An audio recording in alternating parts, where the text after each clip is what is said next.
রব্বুল আলামিন বললেন দুপুরের আলোর কসম। আলো তো সকাল থেকে শুরু হয়ে যায়, এখন দুপুরের আলোর কসম কেন বললেন? দুপুর যখন হয়ে যায় আমাদের মাথার উপরে সূর্যটা এসে যায়। সূর্যটা যখন মাথার উপরে এসে যায় পৃথিবীর সব জায়গা থেকে ছায়াগুলো নেমে যায়, সব অন্ধকার নেমে যায়, আলোটা চকচক ফকফকা হয়ে যায়, আলো আর আলোয় পৃথিবীটা আলোকিত হয়ে যায়। কথা বলেন ঠিক না?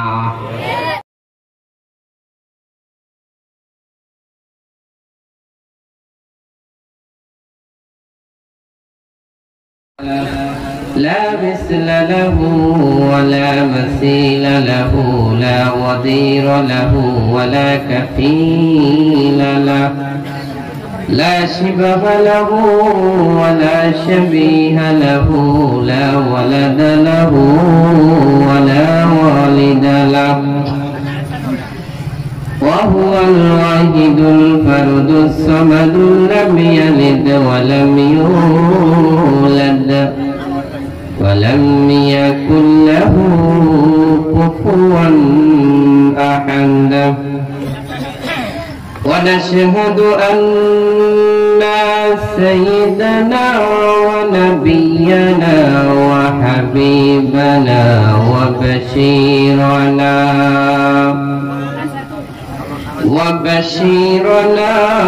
ونذيرنا وطبيبنا وطبيب أرواحنا وحبيبنا وحبيب ربنا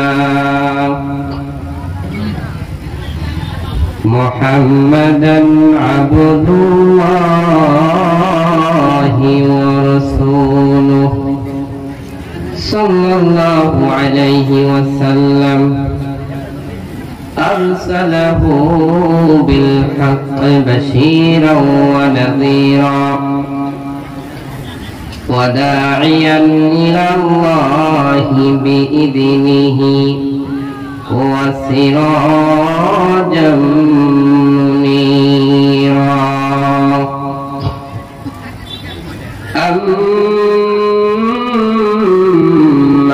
بعد فقد قال الله تعالى وفي كلامه المجيد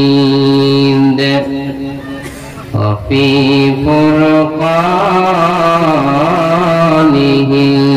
الحميد أعوذ بالله من الشيطان الرجيم بسم الله الرحمن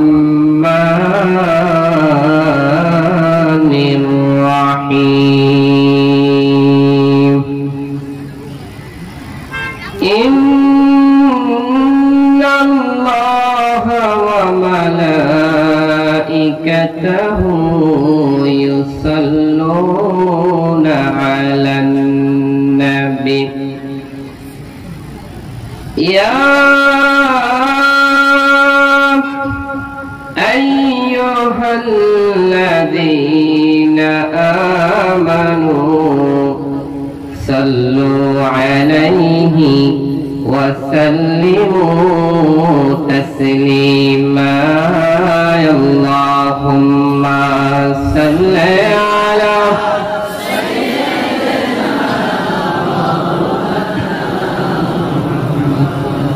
وعلى آل سيدنا मन मर कादरे दिल मर कादरे जेते सोनारे मदीनाय मन मर कादरे दिल मर कादरे जेते सोनारे मदीनाय ओई मदीना धन्य हलो ओई मदीना धन्य हलो पे तुम्हारे ठिकाना अल्लाहुम्मा सल्ली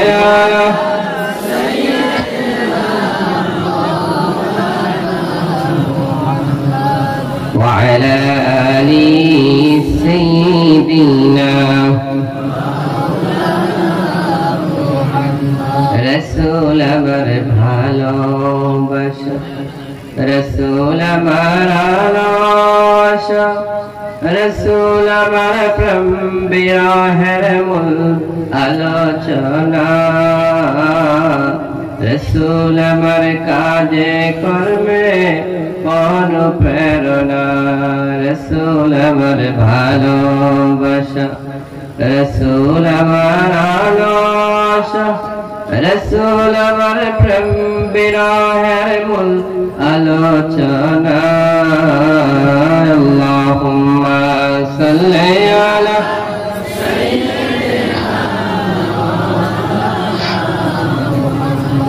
ওয়া আলা আলি সাইয়্যিদিনা মাওলানা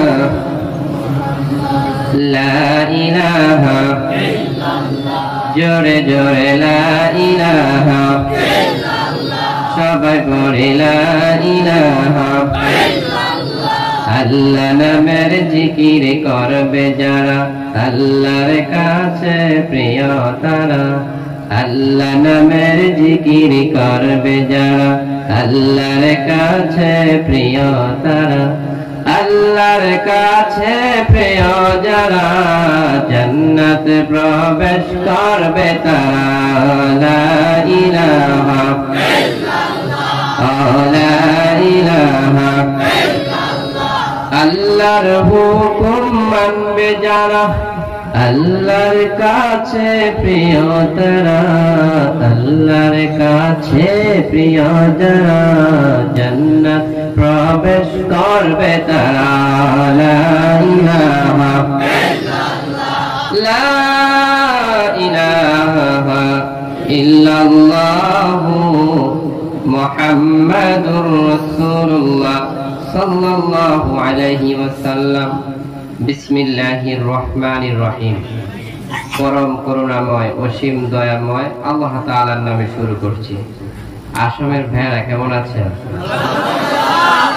আমি বক্তব্য শুরুতে এই হ্যান্ডবেলটি পরে নিচ্ছি, যেহেতু আমি আসামিস মানুষ নয়, বাংলাদেশি মানুষ, আমাকে কিছুটা হেল্প করতে হবে, আমার বানানে ত্রুটি বিচ্ছেদ হতে পারে। আমার কথা বোঝেন আপনারা? আচ্ছা। হাতিপাড়া নগরানী সুফিয়া হাফিজিয়া মাদ্রাসার সৌজন্যে দস্তরবন্দি উপলক্ষে নবম বার্ষিক বিশাল দিনী জলসাহর কার্যসূচি। আমরা বলবো দিনী বিশাল জলসা। আজকের জলসার সম্মানিত সভাপতি আমাদের সকলের প্রিয় মানুষ, অত্যন্ত শ্রদ্ধাভাজন এই জনপদের মানুষ, বিশিষ্ট ইসলামী চিন্তাবিদ, অসংখ্য আলেমদের উস্তাদ আলহাজ মাওলানা মুহাম্মদ আব্দুল মজিদ সাহেব হাফিজাহুল্লাহ। আল্লাহ আমার হুজুরকে কবুল করুক, সকলে করে আমিন। তিনার হায়াত দারাজ করে দেব, সকলে করে আমিন। আজকের মাহফিলের সবার উদ্দেশ্যে ব্যাখ্যা করেছেন আমার প্রিয় ভাই মোহাম্মদ রাজিবুল আলম সাহাব। আমার পড়া হয়? ভুল হলে আমাকে বলবেন। আচ্ছা, আজকের প্রোগ্রামে কেরাত পাঠ করেছেন মাদ্রাসার ছাত্র মোহাম্মদ ইলিয়াস আহমেদ। গজল পাঠ করেছেন অত্র মাদ্রাসার ছাত্র মোহাম্মদ রকিবুল ইসলাম সাহেব।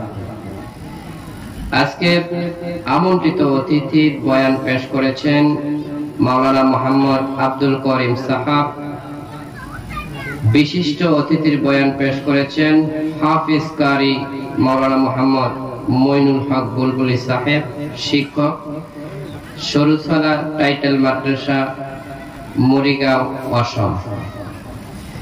আজকের মাহফিলে মুখ্য কারি কেরাত পাঠ করেছেন আমার খুব স্নেহের, যিনি আমার সাথে যোগাযোগ রেখেছেন। আমি এই প্রোগ্রামে আসবো বাংলাদেশ থাকা অবস্থায়, যিনি আমার সাথে কয়েকবার কথা হয়েছে, আমার প্রিয় ভাই, কলিজার ভাই, যার তেলাওয়াত শুনে আমরা মনোমুগ্ধ হয়েছি, যার তেলাওয়াতে আমাদের হৃদয় নাড়া দিয়েছে, কারি মোহাম্মদ এনামুল হক বুলবুলি সাহাব হাফিজাহুল্লাহ। আল্লাহ আমার ভাইয়ের কণ্ঠকে কবুল করুক, সকলে করি আমিন। আজকের মাহফিলের আদরণী পর্ব ও দস্তরবন্দি পর্বের পরিচালনায় যিনি ছিলেন, যিনি আমার সাথে খুব বেশি যোগাযোগ রেখেছেন, আমার কাছের ভাই জনাব মোহাম্মদ বদরুল হুদা সাহেব। আজকের এই প্রোগ্রামের যিনি আমার পূর্বে বক্তব্য দিয়েছেন, আমাদের সকলের প্রিয় এই জনপদের মাটি ও মানুষের কল্যাণে যিনি কাজ করে থাকেন, আমাদের আস্থাভাজন, আমাদের শ্রদ্ধাভাজন, বিদায়কর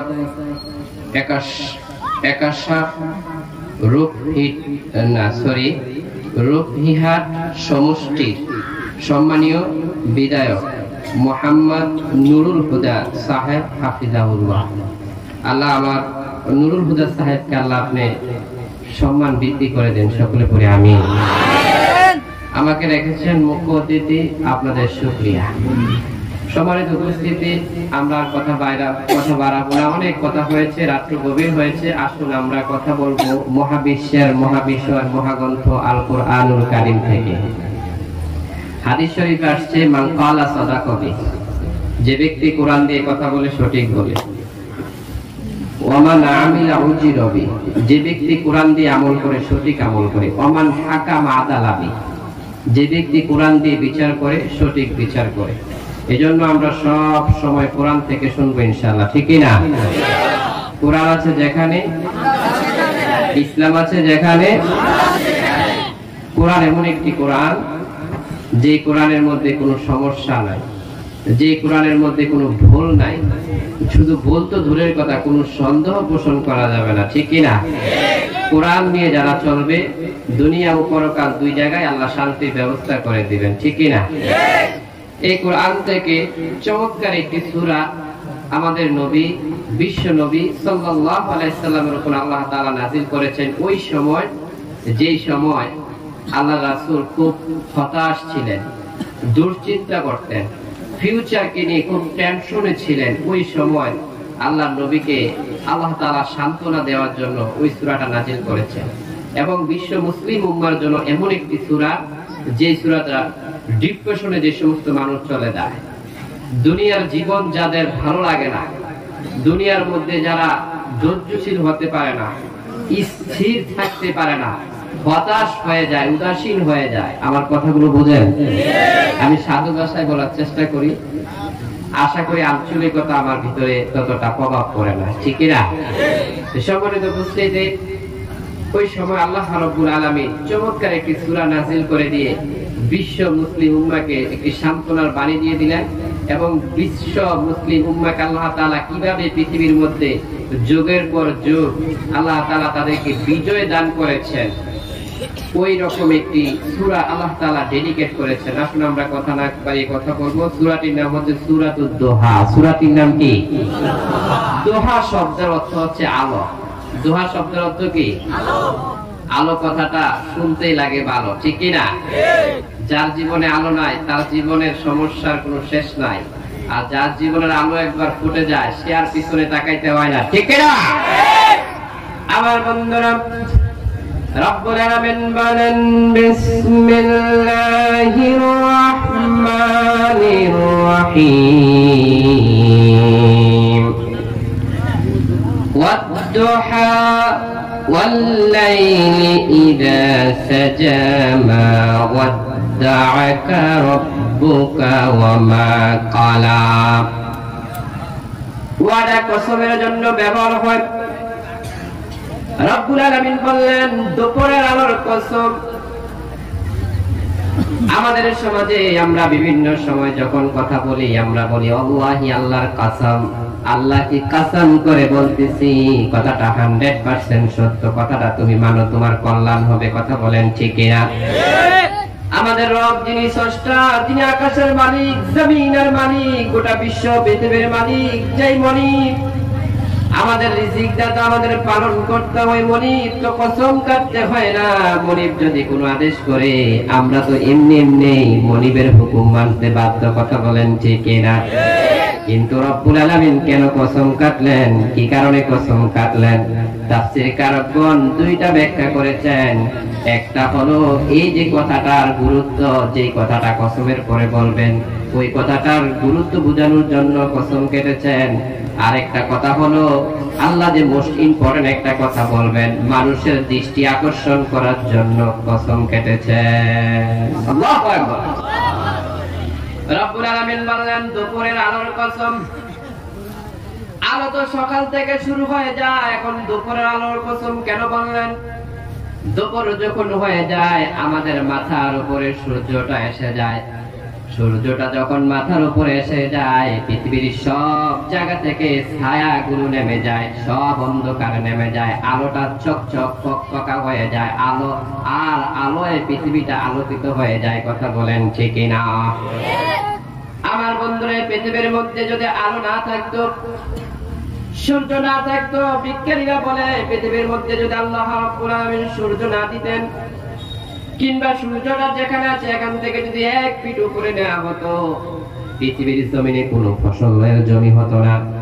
পৃথিবীর জমিনে মানুষের যে সূক্ষ্ম ত্বক আছে, মানুষের যে শরীরের সুস্থতা আছে, কাটাছিড়া হলে মানুষের যে শরীরের কাটাছিড়া শুকিয়ে যায়, এবং জমিনের মধ্যে বৃষ্টি হলে জমিন যেমনি ভাবে ভিজে যায়, আল্লাহর তাপ প্রয়োগ করা সূর্য যদি না থাকতো, আলো যদি না থাকতো, পৃথিবীর মধ্যে মানুষ আল্লাহর এই নাজ নেয়ামতে ভরা সুন্দর পৃথিবী উপভোগ করতে পারত না।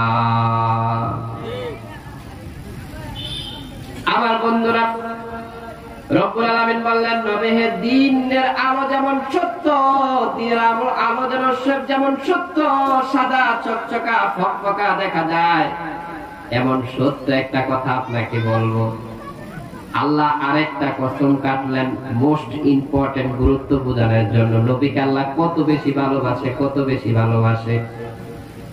আমার বন্ধুরা, রব্বুল আলামিন বললেন আল-লাইলি ইযা সাজা, ওই নিঝুম রাতের কসম, যে রাতটা অন্ধকারচ্ছন্ন হয়ে যায়, চতুর্দিকে অন্ধকার অন্ধকার কালো হয়ে যায়, ওই রাতের কসম করে বলতেছি নবী, দিন যেমন সত্য, রাত যেমন সত্য। রব্বুল আলামিন এই কথাটা বুঝাইতে চাইলেন নবী হে, দিনের মতো পরিষ্কার, রাতের মতো পরিষ্কার, দুইটা দিনের কসম কেটে, দুইটা সময়ের কসম কেটে আমি বলতেছি, মা ওয়াদ্দাআকা রাব্বুকা ওয়া মা ক্বালা। রব্বুল আলামিন বললেন নবী হে, আমার সম্মানিত নবী, আমি আপনাকে ভুলি নাই, আমি আপনাকে ছাড়ি নাই, আমি আপনাকে ছেড়ে যাই নাই, আমি আপনার প্রতি অসন্তুষ্ট হই নাই। আমার প্রিয় ভাইরা, তাফসীর বোঝার জন্য 3টা এলেম প্রয়োজন। 1 নম্বরে কোরআন সহিভাবে পড়া, 2 নম্বরে শাব্দিক অর্থ, 3 নম্বরে কোরআনের শানে নজুল। আর রব্বুল আলামিন যে কোরআন নাযিল করেছেন, এই কোরআনের এক একটা কথা হলো মুজিজা। নবী যখন আল্লাহ রাব্বুল আলামিন যখন কোনো কথা বলেন, মনে হয় সামনেও কথা আছে, পিছেও কথা আছে, বর্তমানেও কথা আছে, অর্থাৎ ভবিষ্যতেও কথা আছে, বর্তমানেও কথা আছে, অতীতেও কথা আছে, এমন করে আল্লাহ কথা বলেন। এখানে আল্লাহ বললেন নবী হে, আমি আপনাকে ভুলি নাই, আমি আপনাকে ছাড়ি নাই, আমি আপনার প্রতি অসন্তুষ্ট না। এখন রব্বুল আলামিন কসমের পরে এই কথাটা কেন বললেন, কি কারণে বললেন, এটা জানার দরকার আছে না নাই? তাফসীরে ইবনে কাসির, তাফসীরে রুহুল বায়ান, তাফসীরে ফাতুল মাজিদ, তাফসীরে বাইজাবি সহ অসংখ্য তাফসীরকারগণ একমত প্রকাশ করেছেন। তাফসীরগুলোতে আমরা দেখতে পাই, তাফসীরগুলোর মধ্যে বলেছেন আল্লাহর হাবিব যখন নবুয়ত পেয়েছেন, নবুয়তি পাওয়ার প্রথম 6 মাস স্বপ্ন যুগে ওহী প্রাপ্ত হতেন। কোন যুগে? আমার বন্ধুরা, আমি আপনি স্বপ্ন দেখি কি দেখি না? আপনারা কি বলেন? স্বপ্নই তো বলেন নাকি? আরবিতে রুইয়া বলে। স্বপ্ন, স্বপ্ন যুগে নবী ওহী প্রাপ্ত হতেন। রাতের বেলা নবী যা দেখতেন দিনে তা হয়ে যেত। রাতের বেলা নবী যা যা দেখতেন সাহাবায়ে কেরামদেরকে ডেকে বলতেন, সাহাবারা আজকে এই ঘটনা ঘটবে, আজকে এটা হবে, ওইটা হবে। সাহাবারা যেখানে যেখানে হবে, যেই জায়গা হবে, ওই স্থানগুলোতে পর্যবেক্ষণ করতো, দাঁড়িয়ে থাকতো। আল্লাহর নবী যেইভাবে বলতো ওইভাবে ওই ঘটনাগুলো ঘটতো। সুবহানাল্লাহ পড়েন। সাহাবাদের ঈমান বেড়ে যেত, সাহাবারা পাগল পারা হয়ে যেত। সাহাবারা বলতো, এই নবী শ্রেষ্ঠ নবী, এই নবীর মধ্যে অনেক অভিজ্ঞতা আমরা পেয়েছি, মুজিজা পেয়েছি। আল্লাহ যে খবরগুলো দেয় সব খবরগুলো আছে মুহাম্মদ সাল্লাল্লাহু আলাইহি ওয়াসাল্লামের কাছে। আমার বন্ধু এমনি এমনি ভাবে যখন ওহী আসা শুরু হয়ে গেল, হঠাৎ করে একদিন ওহী বন্ধ হয়ে গেল। ওহী আসার পরে সুনাম ছড়িয়ে গেল, গোটা মক্কার মধ্যে একটা আলোড়ন সৃষ্টি হয়ে গেল। দুইটা দল হয়ে গেল, একটা দল তাওহীদের পক্ষে, আরেকটা দল তাওহীদের বিপক্ষে চলে গেল। হঠাৎ যখন ওহী আসা বন্ধ হয়ে গেল, আমার ভাইয়েরা পরিস্থিতিটা কেমন হয়ে গেল আমি আপনাদেরকে বলতে চাই। এখানে আপনাদের নুরুল হুদা সাহেব আসলো। নুরুল হুদা সাহেবের অনেক রকম অনেক সুনাম আপনারা দেখে, তিনাকে আপনারা নেতা নির্বাচন করেছেন। তিনার এমপি আরেকজন নেতা দীর্ঘদিন যাবৎ এখানে রাজত্ব করেছে। এখন আপনারা ওই নেতাকে অ্যাভয়েড করে, ওই নেতাকে প্রত্যাখ্যান করে নুরুল হুদা সাহেবের কাছে যখন আসলেন, নুরুল হুদা সাহেব যেই খবরগুলো পাইতো, যে গুণগুলো তার ভিতরে ছিল, যে বৈশিষ্ট্যগুলো তার ভিতরে ছিল, হঠাৎ করে তার নিজের অজান্তে এগুলো আর আসতেছে না, লোকদেরকে কোনো কিছু বলতে পারতেছে না। এখন লোকেরা এসে জিজ্ঞাসা করে, নুরুল হুদা সাহেব আপনি যে আমাদেরকে আশা দিলেন, ভরসা দিলেন, যেই কথাগুলো বলতেন এই কথাগুলো বলেন না কেন? এখন নুরুল হুদা সাহেব টেনশনে, আপনারাও টেনশনে, ঠিক না? ঠিক সেম আরবের মধ্যে আল্লাহ রাসূল যখন ওহীর কথা বলতো, মানুষগুলো পাগল পারা হয়ে ইসলাম কবুল করলেন। যখন ওহী বন্ধ হয়ে গেল, জনগণ চিন্তিত, নবীও চিন্তিত। নবী আকাশের দিকে তাকায়, জনগণ এসে বলে, ইয়া রাসূলুল্লাহ আজকে কি কিছু আসে নাই? আজকে কি স্বপ্নে দেখেন নাই? আজকে কি জিবরাইল আসে নাই? এমন যখন কয়েকটা দিন অতিবাহিত হয়ে গেল, লোকেদের মধ্যে আলোচনা সমালোচনা শুরু হয়ে গেল। আবু জাহেলের স্ত্রী উম্মে জামিল বলতেছে, মুহাম্মদের কাছে যে ওই জিবরাইল নামক শয়তানটা আসতো, এটা আসা বন্ধ হয়ে গেছে। নাউজুবিল্লাহ বলেন। শুধু তাই নয়, মুহাম্মদের আল্লাহ মুহাম্মদকে ভুলে গেছে, এমন অপবাদ, মিথ্যা তহমত বিভিন্ন কিছু সমাজের মাধ্যমে মানুষের প্রচার করতেছে। আর নবীজি আকাশের দিকে তাকায়, বারবার আকাশের দিকে তাকায়। আমার বন্ধু কোন কোন তাফসীর কারকগণ বলেছেন 40 দিন, কেউ বলেছেন 21 দিন। পরে আল্লাহ রাব্বুল আলামিন আয়াত নাযিল করলেন, নবী হে মা ওয়াদ্দাকা রাব্বুকা ওয়া মা ক্বালা।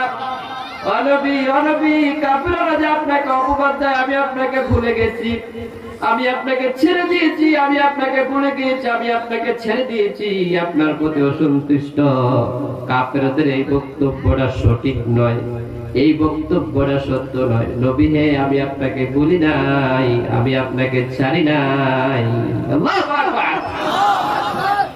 আমার বন্ধুরা, আল্লাহর নবীর জীবনকে দুই ভাগে বিভক্ত করা হয়। একটা হচ্ছে ক্বাবলাল নবুয়ত, আরেকটা হচ্ছে বা'দাল নবুয়ত।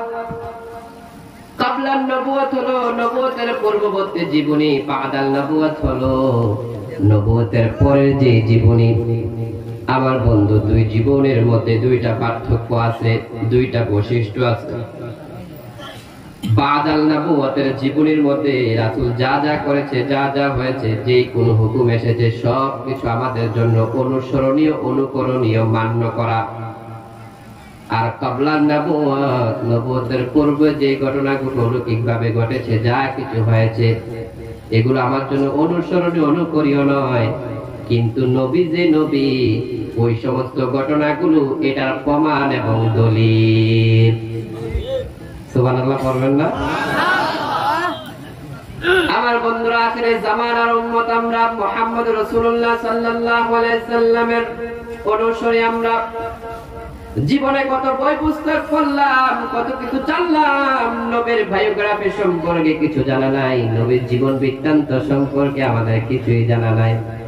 আমি আজকে সংক্ষিপ্ত আকারে আপনাদের কাছে আমার নবীর জীবনীটা তুলে ধরবো। ভাইয়েরা, জীবনে অনেক মাওলানার ওয়াজ শুনেছেন, জীবনী শুনেছেন। আজকে সহিভাবে আমি কিছু বর্ণনা চ্যালেঞ্জ দিয়ে বলে যাবো, রে ভাই, জীবনে আলোচনা শুনেছেন, আজকের এই আলোচনা শুনুন, আপনার জীবন পরিবর্তন হবে, আপনার হতাশা দূর হবে, আপনার ঈমান বৃদ্ধি হয়ে যাবে। আল্লাহু আকবার। ক্বাবলান নবুয়তে নবী যে নবী, এটার দলিল কয়েকটা মিসাল দিচ্ছি আপনাদেরকে। এক নাম্বার মিসাল হলো, আল্লাহর নবী যখন মা আমিনার গর্ভে আসলেন, গর্ভে আসার 6 মাস পরে তাহার পিতা আব্দুল্লাহ ইন্তেকাল করেন। আমেনা হয়ে যায় বিধবা। বিধবা নারী যারা হয় তাদের কপালে দুঃখের শেষ নাই। আপনাদের আসামে মনে হয় এমনটা হয় না? হয়। বিধবা নারী বিয়ে করলে সব আছে না নাই? বিধবা নারী কেউ বিয়ে করতে চায় না, এরকম নাই? আনমেরিড বিয়ে করবো, অবিবাহিত বিয়ে করবো, বিধবা কেন বিয়ে করবো? ঠিক না? তো বিধবা যদি বিয়ে না করেন, বিধবা কি বিয়ে ছাড়া থাকবে? তাদের বিয়ে হতে হবে না? তাদের বিয়ে লাগবে না?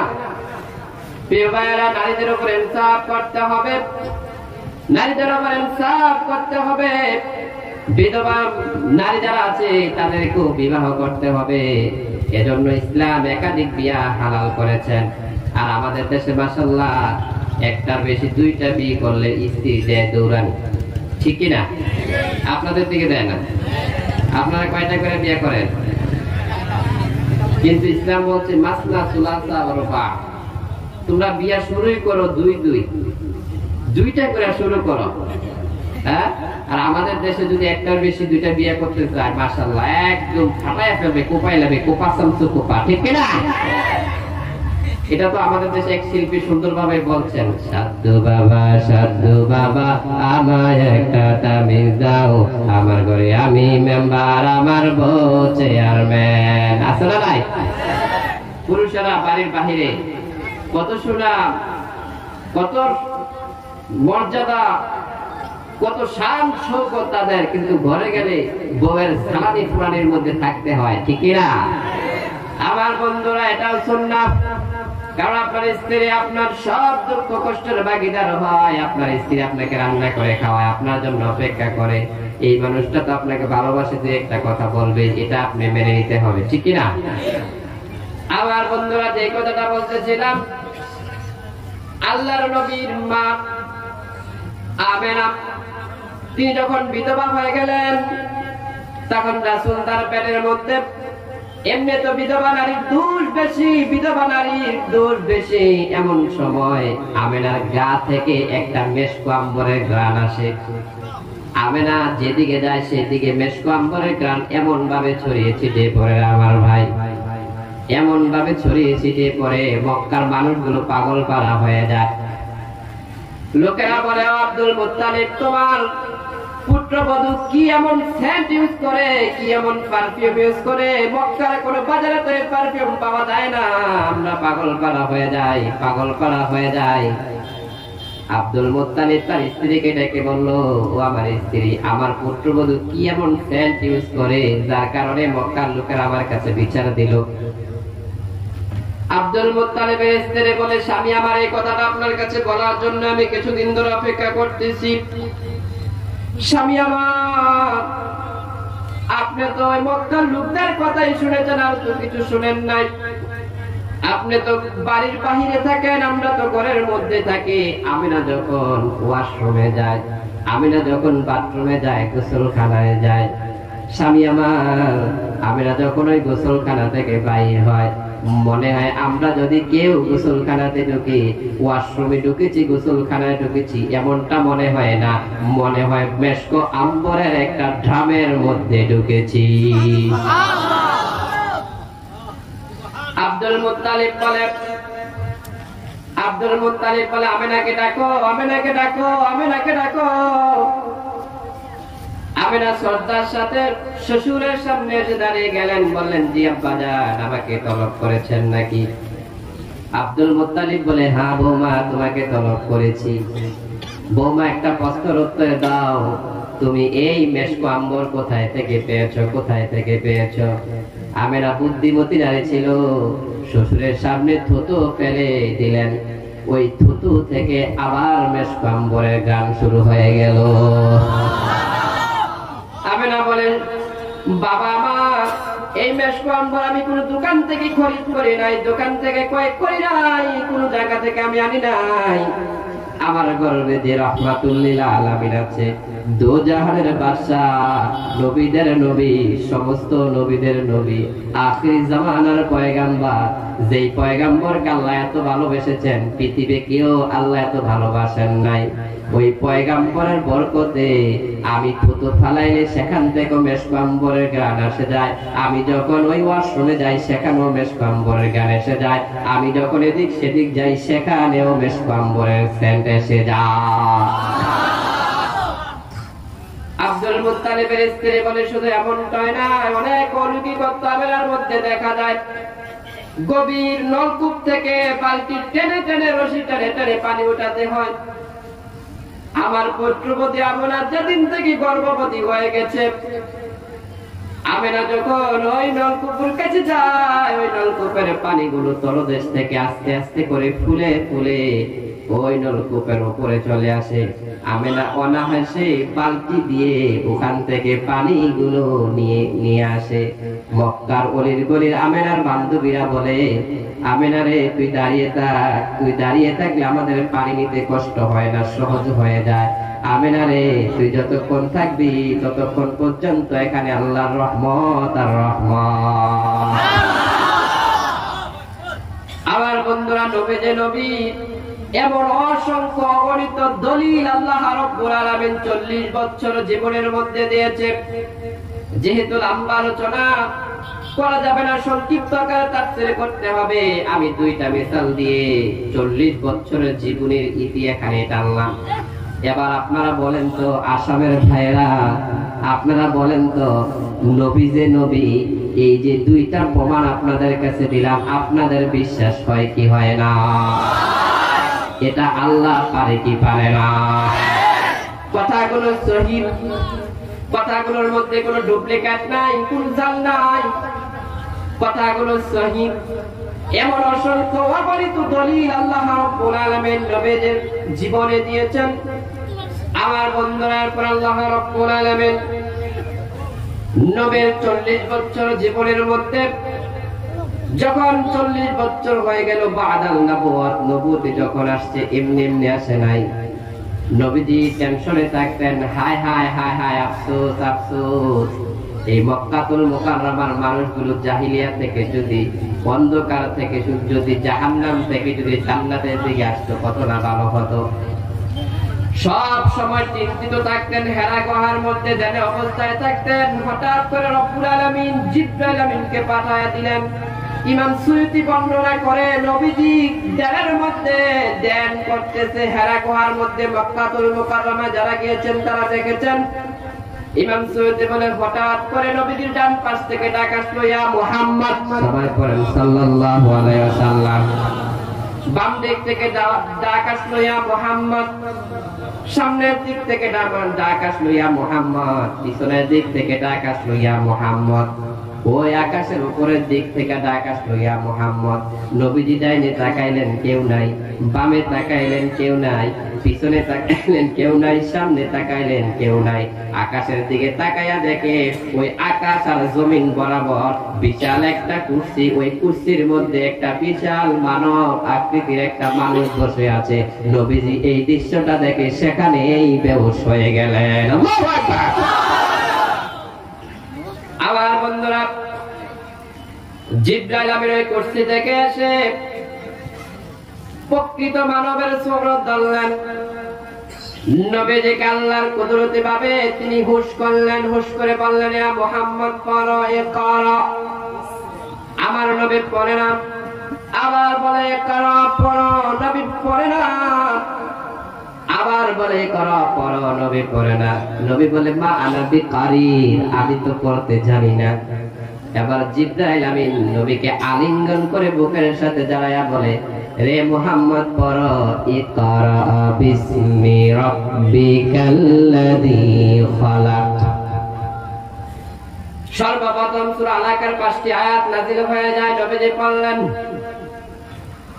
পড়ার সঙ্গে সঙ্গে নবীজির গাওটা গরম হয়ে গেল, জ্বর এসে গেল। দৌড়ায়া খাদিজার কাছে চলে যায়। খাদিজার কাছে গিয়ে বলে, ও খাদিজা, জানো নাকি আজকে আমার সাথে কি এমন এক অলৌকিক ঘটনা ঘটেছে? খাদিজা বলে, ও নবী, কি হয়েছে বলুন। ওই খাদিজা, জীবনে এমন মানুষ আমি দেখি নাই। আকাশ আর জমিন বরাবর 600 ডানা, এমন বহাল বিশাল আকৃতির মানব আমি আর দেখি নাই। আমাকে ডাক দিল, ডেকে বলে, ও মুহাম্মদ, তুমি দুনিয়ার কোনো মানুষ না, সাধারণ মানুষের মতো মানুষ নয়, তুমি আখির জামানার পয়গম্বর, তুমি নবী ও রাসূল। এইমাত্র আল্লাহ রাব্বুল আলামিন তোমার নামটা নবুয়তি খাতার মধ্যে উঠাইয়া তোমার নামে ওহী প্রেরণ করে দিল। শুধু তাই নয়, তোমার কাছে সর্বপ্রথম কোরআন নাযিল হয়ে গেল। পৃথিবীর মধ্যে আখির জামানার পয়গম্বরের নবুয়তি শুরু হয়ে গেল। ও মুহাম্মদ, তুমি পড়াই কারা? নবী বলে, খাদিজা, আমি পড়তে পারি না, পড়তে পারি না। আমাকে আলিঙ্গন করে কি যে কেমন করলো, আমার মুখ দিয়ে অহরহ এই আরবি বাক্যগুলো বাহির হওয়া শুরু হয়ে গেল। আল্লাহু আকবার।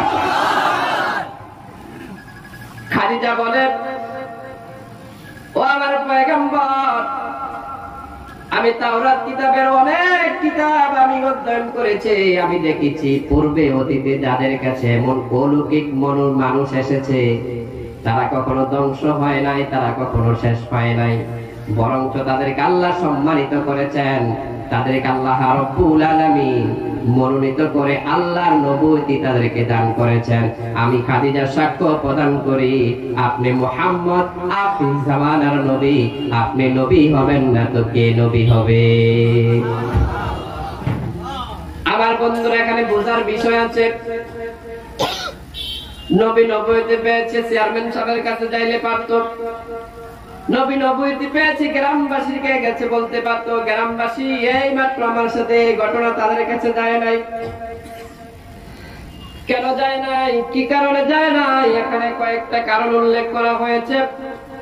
গ্রামবাসী আপনার ভিতর এবং বাহির সম্পর্কে জানে না। চেয়ারম্যান সাহেব যখন চেয়ারম্যান হয়, আপনাদের দেশে কি বলে? এমএলএ। চেয়ারম্যান থেকে একটা প্রশংসাপত্র কিংবা নাগরিক সনদ লাগে, কথা বলেন যে কিনা? ওই নাগরিক সনদে লেখা থাকে, চেয়ারম্যান বলে, আমার জানা মতে এই ব্যক্তি ভালো মানুষ, রাষ্ট্রদ্রোহী কোনো কাজের সাথে তার সম্পর্ক নাই, আমি তার উজ্জ্বল ভবিষ্যৎ কামনা করি, কথা বলেন ঠিক কিনা? মসজিদের ইমামের ব্যাপারে যেই সনদ দেয়, আপনাদের গ্রামের সুরের ব্যাপারেও সেই সনদ দেয়, কথা বলেন যে কিনা? আমার বন্ধুরা, এজন্য নবী যে নবী, এই কথাটা কার কাছ থেকে আসতে হবে? খাদিজাতুল কুবরা রাদিয়াল্লাহু তাআলা আনহু, তিনি 15 বছর সংসার করতেছেন, নবীর ভিতরটাও জানেন, বাহিরটাও জানেন। এজন্য সর্বপ্রথম স্ত্রী খাদিজার কাছ থেকে সার্টিফিকেটটা নিলেন আল্লাহ। খাদিজা বলল, আপনি অবশ্যই অবশ্যই নবী। আমার মনে হয় গোটা আরবের মধ্যে আপনি মুহাম্মদের মতো ভালো মানুষ আরেকটাও নাই। আমার মনে হয় আমি খাদিজা চ্যালেঞ্জ করে বলতে পারি, এই আরবের মধ্যে সর্বশ্রেষ্ঠ চরিত্রের কেউ যদি অধিকারী হয়ে থাকেন, আপনি আখির জামানার পয়গম্বর নবী মুহাম্মদ রাসূলুল্লাহ, সর্বশ্রেষ্ঠ চরিত্রের অধিকারী। আল্লাহু আকবার। তখনও পর্যন্ত কোন নাস্তিক সাহস করে নাই নবীর চরিত্র নিয়ে কথা বলতে। তখনও পর্যন্ত নবী একাধিক বিবাহ করে নাই। আর নবী যে বিবাহ করেছে, অনেক কারণে বিবাহ করেছে। বিবাহ করলো কেন? এরপরে অনেকের বিভিন্ন মাথা ব্যথা, কথা বলেন ঠিক কিনা? নাস্তিকের তো মাথা ব্যথা হবেই। আরে ভাইরা পাগল, নবী যদি বিবাহ না করতো, নারীদের মধ্যে তো কোনো নবী নাই, পুরুষদের মধ্যে নবী আছে, নবী যেভাবে চলছে আমরা সেইভাবে চলছি। নারীদের মধ্যে যদি নবী না থাকে তো নারীরা কিভাবে চলবে? নবীর স্ত্রীদের অনুসরণ করতে হবে। খাদিজা তো নবী পাওয়ার কয়েক বছর পরে ইন্তেকাল করেছে, ঠিক না?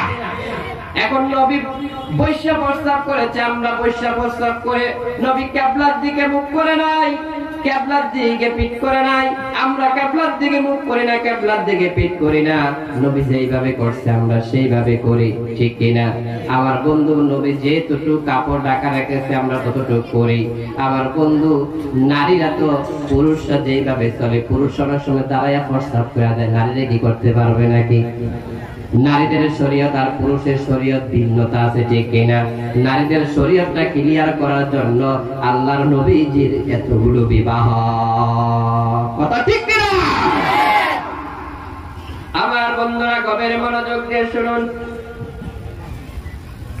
খাদিজা ভিতর বাহির সব কিছু জানে। খাদিজা বললেন, আপনি অবশ্যই নবী।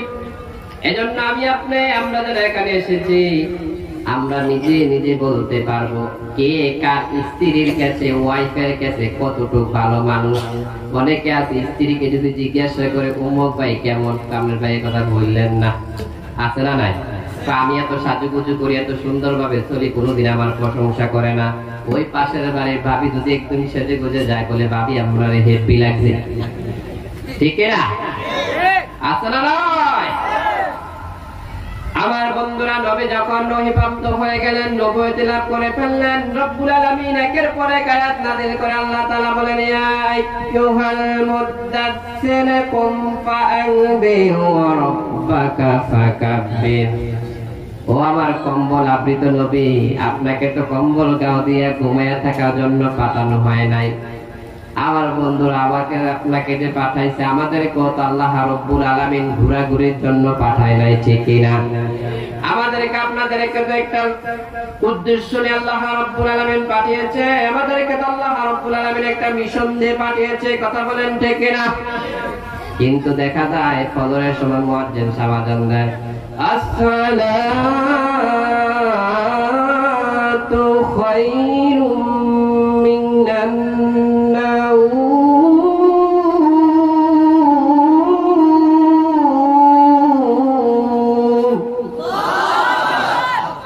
মুয়াজ্জিন সাহেব জানিয়ে দেয় ঘুম থেকে নামাজ ভালো, ঘুম থেকে নামাজ উত্তম।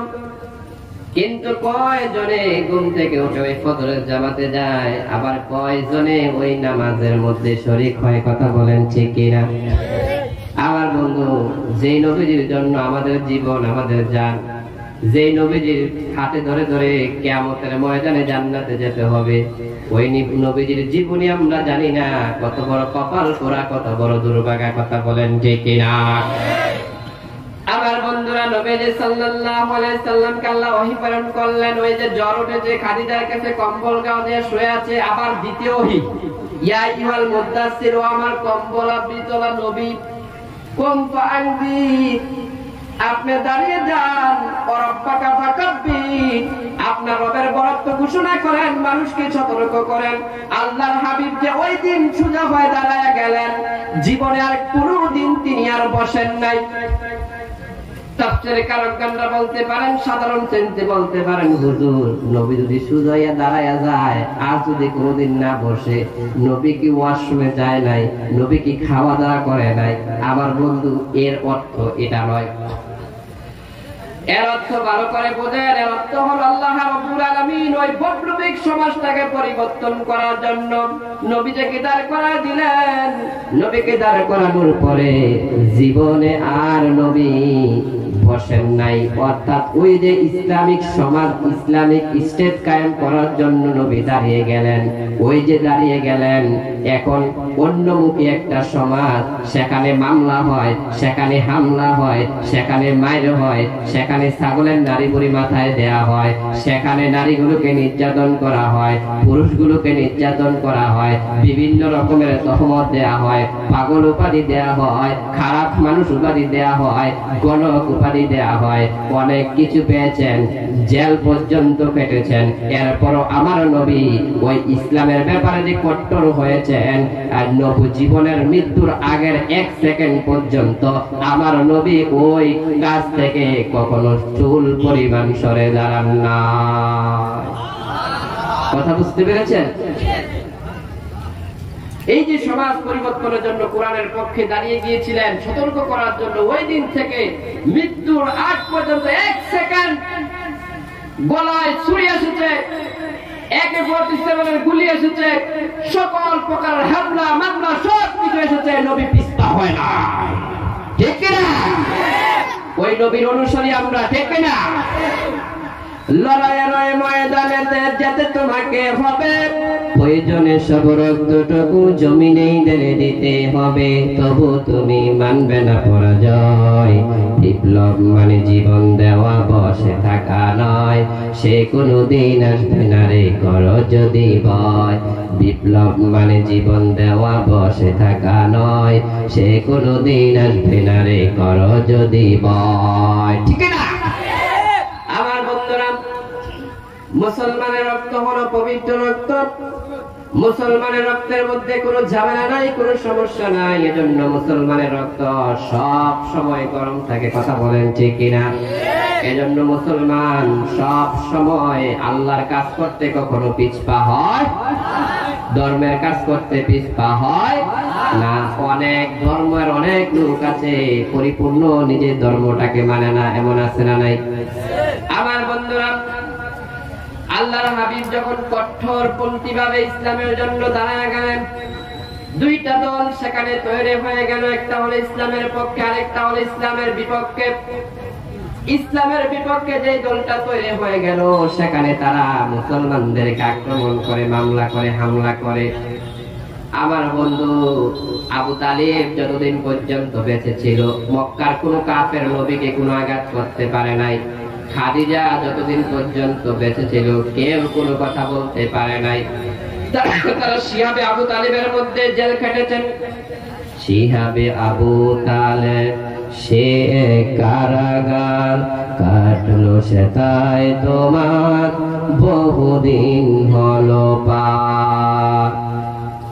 শিহাবে আবু তালেবের মধ্যে বহুদিন জেল কেটেছেন, সেখানে খাবার পায় নাই, ছাগলের চামড়া গুলোকে শুকে শুকে এগুলো খেয়েছে, গাছের পাতা খেয়েছে। এমন একটা কষ্টের জীবন যাপন করার পরে ওই জেলখানাতে বাহির হয়ে আবু তালেবও শেষ, খাদিজাও শেষ। মক্কার কাফেররা কয়, মুহাম্মদ রে আর কে বাঁচাবে? নবীও ঘর থেকে বাইরে হয় না, ঘরের মধ্যে প্রবেশ করা। কাফেররা চতুর্দিকে বিভিন্ন অস্ত্র শস্ত্র নিয়ে দাঁড়িয়ে আছে, কয় মুহাম্মদ ঘর থেকে বাইরে হইবা, ঠ্যাং ভেঙে ফেলবো, ঘর থেকে বাইরে হবা, গর্দান কেটে ফেলবো। রব্বুল আলামিন আয়াত নাযিল করে, ইয়া আইয়ুহার রাসূল বাল্লিগ মা উনজিলা ইলাইকা মির রাব্বিক।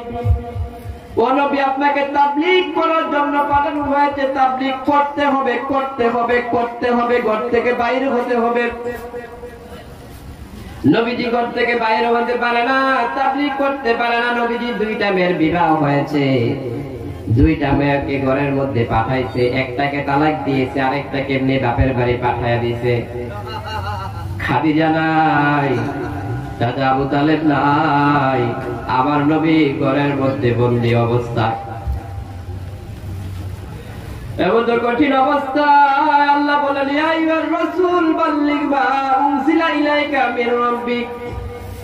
নবী, আপনি তাবলীগ করতে হবে, তাবলীগ করতে হবে। তাবলীগের জন্য আপনি বেরিয়ে যান, বেরিয়ে যান, বেরিয়ে যান। কাফেররা বলে, ইয়া মুহাম্মদ, খবরদার, খবরদার, আবু তালেবের জন্য কিছু বলতে পারি নাই, খাদিজা ছিল কিছু বলতে পারি নাই। আজকে যদি ঘর থেকে বাইরে হও, ঠ্যাং ভেঙে ফেলবো, পা ভেঙে ফেলবো। আমার নবী চিন্তা করলেন, আল্লাহর হুকুম, তাবলীগ করতে হবে, ঘর থেকে বাহির হতে হবে। নবী চিন্তা করলেন, আমি তো মক্কা নগরীর নবী না, আমি গোটা বিশ্বের নবী। আমি বললাম বিশ্ব নবী, রাহমাতুল লিল আলামিন।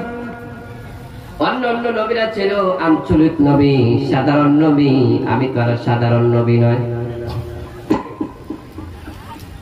নবী চিন্তা করলেন, তাইফে আমার শৈশব কেটেছে, আমি সেখানে বড় হয়েছি, সেখানে আমার মামারা আছে, সেখানে আমার সহপাঠীরা আছে, আমি সেখানে চলে যাই। রাতের বেলা 400 কিলোমিটার পাহাড়ের গিরিপথ দিয়ে আমার রাসূল তায়েফে গেলেন। আমার বন্ধু, তায়েফের অবস্থা মক্কার অবস্থার থেকে আরো খারাপ।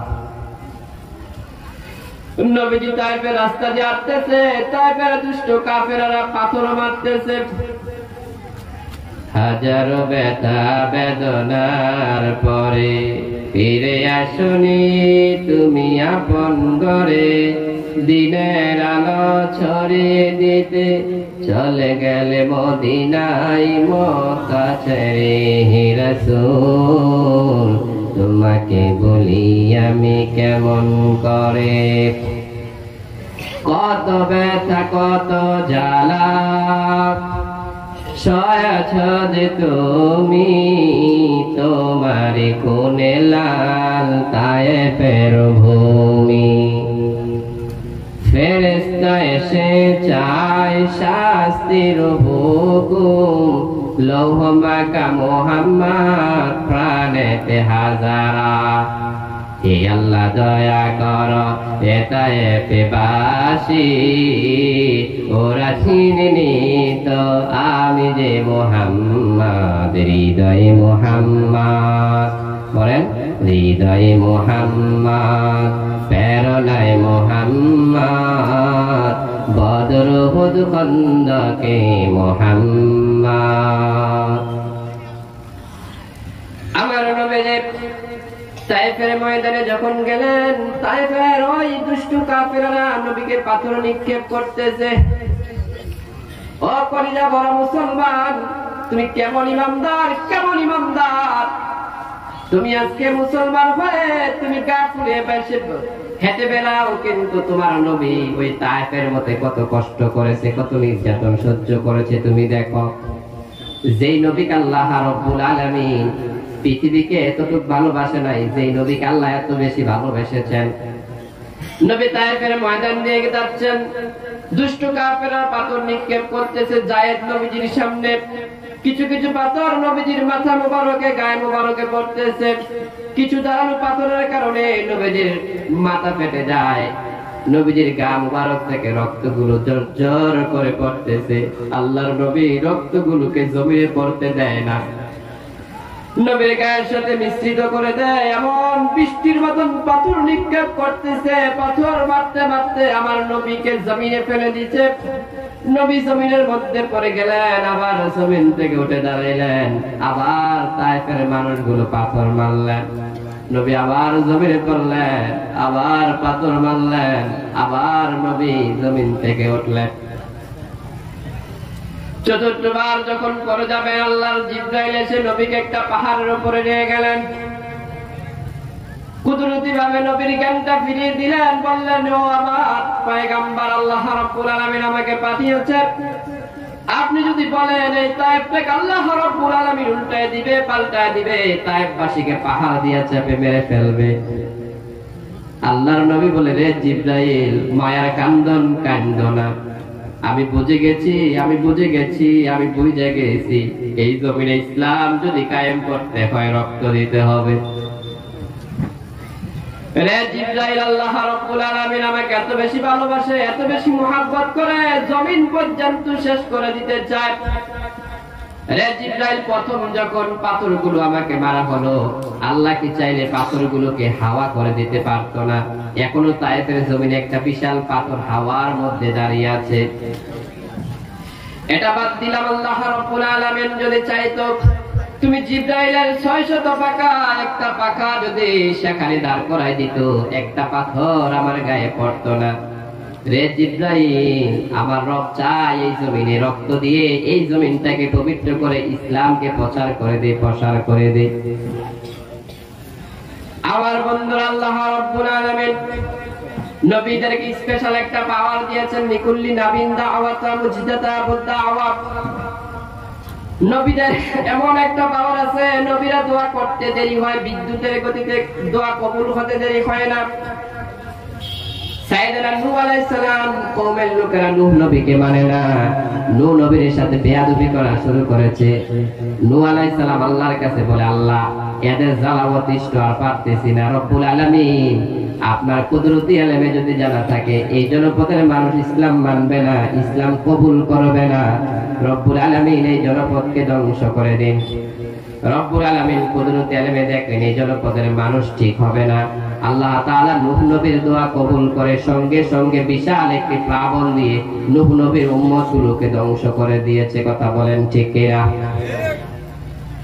আমার আপনার নবী আখিরে জামানার পয়গম্বর, তিনি যদি চাইতেন ওই দিন যদি দোয়া করতেন আল্লাহ রাব্বুল আলামিন এই জনপদের কেউ তো আমাকে মানতেছে না, আমাকে পাথর নিক্ষেপ করতেছে, আপনি ধ্বংস করে দেন। আল্লাহর নবী বলার আগেই তো আল্লাহ ধ্বংস করার জন্য প্রস্তুত ছিলেন। নবী যে এত মার খাইলেন, এত কষ্ট স্বীকার করলেন, ওই যে স্পেশাল একটা দোয়া, এই দোয়াটা দুনিয়ার মধ্যে খরচ করেন নাই। আমার আপনার নবী ব্যতীত সমস্ত নবী ওই দোয়াটা দুনিয়ার মধ্যে খরচ করে ফেলেছে। এজন্য কিয়ামতের ময়দানে সমস্ত নবীরা বলবে নাফসি নাফসি, আমার আপনার নবী বলবে রব্বি হাবলি উম্মতি। সেজদায় পড়ে থাকবে, সমস্ত নবীদের সম্মান থাকবে একদিকে, আমার আপনার নবীর সম্মান থাকবে আরেকদিকে। ওই নবীর বায়োগ্রাফি থেকে কথা বলতেছি, যে নবীর বায়োগ্রাফি নিয়ে অমুসলিমরা বলে as a father, as a teacher, as a leader, as a leader, অর্থাৎ মুহাম্মদ পারফেক্ট মুহাম্মদ সাল্লাল্লাহু আলাইহি সাল্লাম বাবা হিসাবে মুহাম্মদ শ্রেষ্ঠ, নেতা হিসাবে মুহাম্মদ শ্রেষ্ঠ, স্বামী হিসাবে মুহাম্মদ শ্রেষ্ঠ, সমাজ সংস্কারক হিসাবে মুহাম্মদ শ্রেষ্ঠ।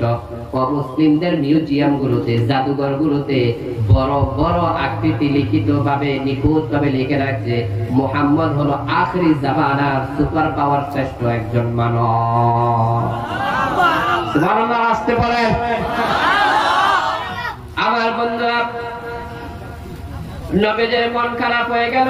নবীর যখন মন খারাপ হয়ে যেত, নবীর মন ভালো করে দিতেন যিনি, তিনি কে?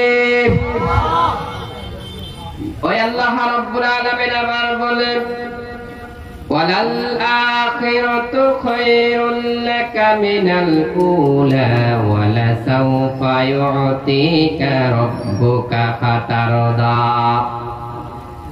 জিবরাইল আমিন নবীকে পাহাড়ের উপরে নিলেন।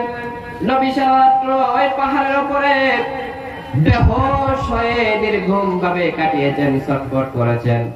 ফজরের সালাত যখন এসে যায়, তিনি ফজরের নামাজে দাঁড়িয়ে গেলেন। তিনি বললেন আর রহমান আল্লামাল কুরআন খালাকাল ইনসান আল্লামাহুল বায়ান।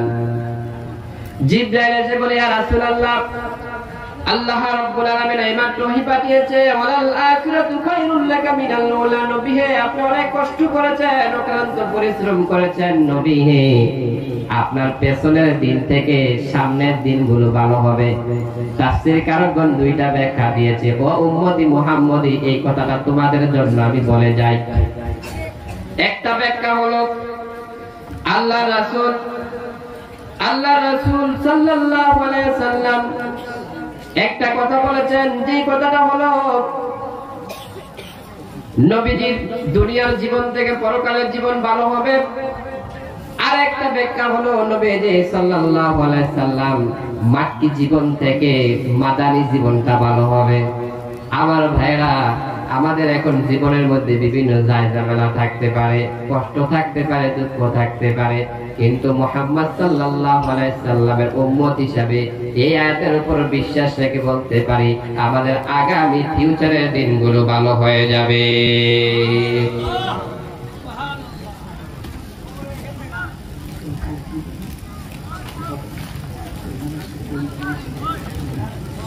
সম্মানিত উপস্থিতি, আপনাদের মনে হয় ধৈর্যহারা হয়ে গেছেন, প্রোগ্রামের সময় মনে হয় শেষ হয়ে গেছে, টাইম। এজন্য কর্তৃপক্ষ আমাকে বলেছেন দোয়ার জন্য। দোয়ার আগে আমি মুসাফির মানুষ, আপনাদের জন্য দোয়া করব। দোয়ার আগে বিশেষ করে তা কর্তৃপক্ষ দাবি করেছেন, এদিকে বলেন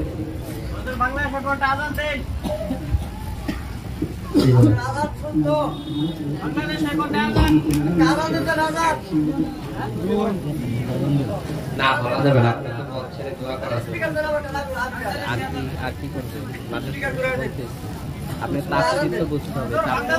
আমি যে আলোচনা করছি, এই আলোচনাগুলো আপনাদের বুঝতে সহজ হয়েছে না কঠিন হয়েছে? কোরআনের কথা বলতেছি, শুনেন, কথা বলি শুনেন। আপনারা যদি আমার চেয়ে অনেক কিছু বোঝেন, অনেক কিছু জানেন, আপনারা আমাকে এত দূর থেকে আনার দরকার ছিল কি? আর একটা বিষয় আমি বুঝি না, ইন্ডিয়ার ভাইদেরকে আমি শ্রদ্ধার সাথে মহাব্বতের সাথে বলতে চাই, আপনাদের শ্রোতা যারা আছেন, প্রতিপক্ষ যারা আছেন, সবাইকে বলতে চাই, আমাদের মসজিদ মাদ্রাসাগুলো কার? এগুলো কার? আমাদের না? এগুলো পরিচালনা করতে হবে কে? আমরা সবাই। আমরা কি করি, প্রতিপক্ষ একটা মাহফিল দিয়ে একটা হুজুর এনে আইসে বলি, হুজুর কালেকশন করেন, মাদ্রাসার দিকে তাকান, মাদ্রাসা নিয়ে বলেন।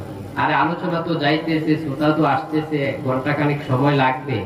আর মাদ্রাসা কি? মাদ্রাসা সম্পর্কে মানুষ জানে না, মাদ্রাসায় পড়লে আলেম হওয়া যায়। আমি তো মাদ্রাসায় করে আসছি, তো মানুষ তো এটাই বুঝে যে হুজুরের মতো একজন আলেম বানাইতে হলে মাদ্রাসায় পড়াতে হবে, ঠিক কিনা? কমন সেন্স বলে একটা বিষয় আছে। কি আছে? কমন সেন্স বলে একটা বিষয় আছে, এটাকে বাংলায় বলে সাধারণ জ্ঞান। কি? আপনারা ইন্ডিয়ার মানুষ, অনেক বড় রাষ্ট্রের মানুষ, আপনারা তো আমাদের চাইতে অনেক ভালো বুঝেন, অনেক বেশি বুঝেন। তা আমি মেহমান মানুষ, আমি তো আপনাদের সাথে ওইরকম কোনো কথা বলে বেয়াদবির ভাগীদার হতে পারবো না। আপনারা যেভাবে বলবেন আমি সেইভাবেই শুনতে হবে, ঠিক না? তবে আমি বলতে চাই, ইসলামের কিছু নীতি নির্ধারণ আছে, ইসলামের কিছু সংস্কৃতি আছে। আমাদের দেশে মাদ্রাসা আপনাদের দেশের থেকে কম না বেশি? কথা বলে না, কম না বেশি? আমাদের দেশে মসজিদ আপনাদের দেশ থেকে কম না বেশি? আমাদের দেশে মসজিদ আছে 3.5 লক্ষ। কত? আমাদের দেশের মসজিদের ইমাম কি না খাইয়া থাকে? বেতন কম হয়? আমাদের দেশে মাদ্রাসা কি বলেন? এদিক দিয়ে বলেন, এখানে বলেন, কি বলে? পুলিশ আসলে কি হয়েছে? পুলিশ তো প্রোগ্রাম দেখছে, এমনিও আমাকে জিজ্ঞাসা করবো, আবার না থাকলেও জিজ্ঞাসা করবে। আচ্ছা, পারমিশন না হলে এটা আপনাদের ব্যর্থতা। সম্মানিত উপস্থিতি, আমি যে কথাটা বলতেছিলাম, মাদ্রাসার জন্য আপনারা দান করেছেন, এরপরেও কি কেউ দান করার মতো কেউ আছেন? দান করার মতো কেউ আছেন? নাই? আচ্ছা, মুনাজাত দিয়ে দেন, মুনাজাত দিয়ে দেন নাকি? আপনার এসপি সামনে বলে আসছে, আবার গজল করবো কেমনি?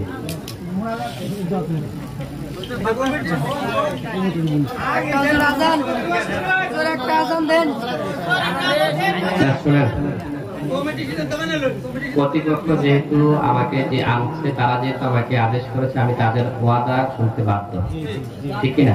তবে এটা সুন্দরের মধ্যে হতো, এটা আমাকে একটু সুন্দরভাবে বুঝাইতে। আমি তো ইন্ডিয়াতে নতুন না, ইন্ডিয়াতে প্রোগ্রাম করতেছি, আমি বুঝতেছি মানুষের মত, মানুষের যে ভাষা। তো সম্মানিত উপস্থিতি, প্রোগ্রাম আমরা মুনাজাত করে দিই, আমরা কথা না বলি। আল্লাহুম্মা আমিন। ইয়া রাব্বি লাকাল হামদু কামা ইয়ানবাগি লিজালালি ওয়াজহিক ওয়া আযীমি সুলতানিক, লাকাল হামদু বিল ঈমান, লাকাল হামদু বিল ইসলাম, লাকাল হামদু বিল কুরআন। আল্লাহুম্মা কফিনি বিহালালিকা আন হারামিক ওয়া আগনিনি বিফাদলিকা আম্মান সিওয়াক। আল্লাহুম্মা ইন্নী আউযু বিকা মিনাল হাম্মি ওয়াল হুজনি ওয়াল আজজি ওয়াল কাসলি ওয়া দিনিদ দাইন ওয়া গলাবাতির রিজাল। اللهم يا مقلب القلوب صرف قلوبنا على طاعتك.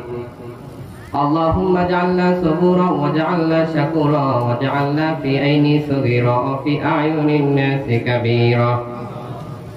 اللهم أعني على غمرات الموت أو سكرات الموت. اللهم أجرنا من النيران.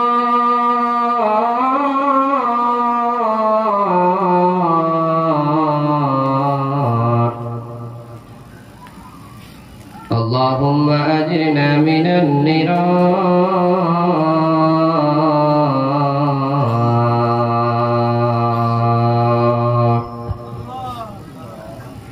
اللهم ربنا لا تزغ قلوبنا بعد إذ هديتنا وهب لنا من لدنك رحمة إنك أنت الوهاب.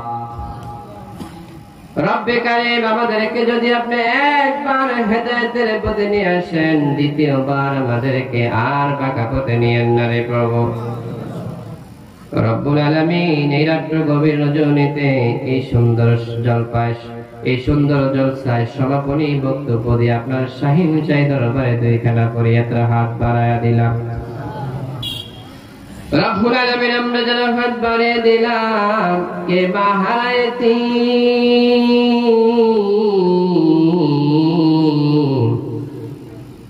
এই মুনাজাতের ভিতরে মায়ের কথা মনে পড়ে গেল। কে বাবা হারায়তি